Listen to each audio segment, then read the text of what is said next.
Female fitness influencers have been playing victim and pretending to be creeped on for clout, and men are laughing at them, not with them.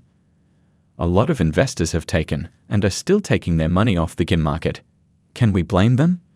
Gyms are losing money because men are not going to gyms anymore.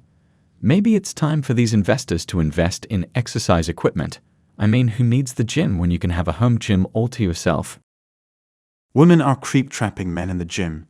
Men are boycotting gyms because of this. Gyms are losing money. Investors have withdrawn and gyms are closing down. I think this explains everything perfectly. Modern women are used to creep-shaming men just for being men. Men are perceived as molesters, harassers, and potential rapists.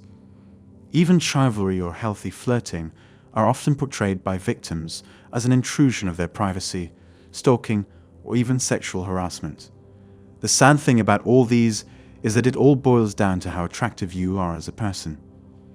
Mr. A might intentionally stare at a woman's chest in the gym, while Mr. B might just look in her direction.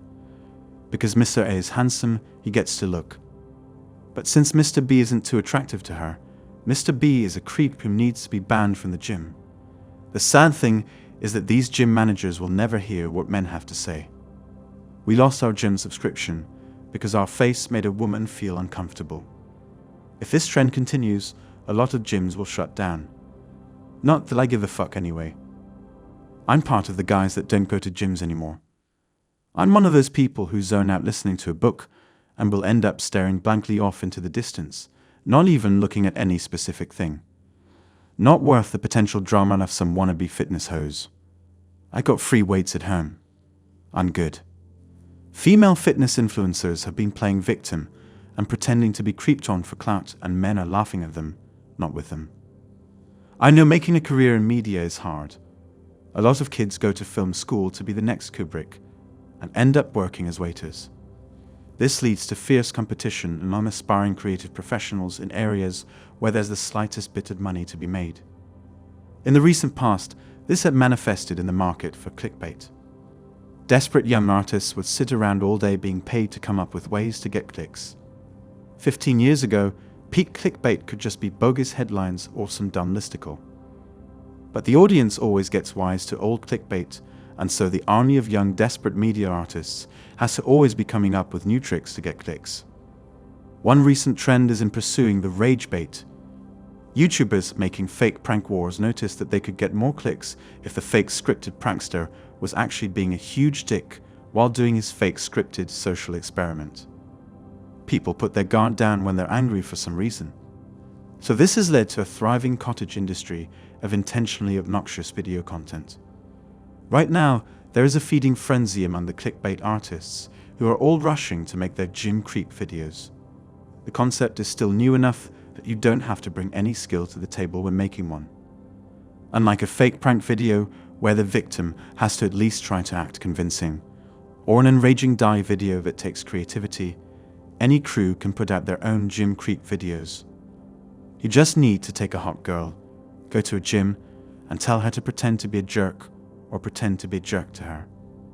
Money in the bank. It's logical that there was a first gym creep video at some point, and that video may have been authentic. But like most of the videos in this hyper-competitive market, the authentic videos can't possibly compete with the professionally faked videos. It's easier to trick this audience than convince this audience that they're being tricked. So the videos will continue until the market is saturated, which will probably be a while because the format lets the artists put a hot babe in the thumbnail every time. This stupid trend is a disgusting way for these women to get more views, followers, and subscribers merely for more money. They feign outrage and show unsuspecting men on their video.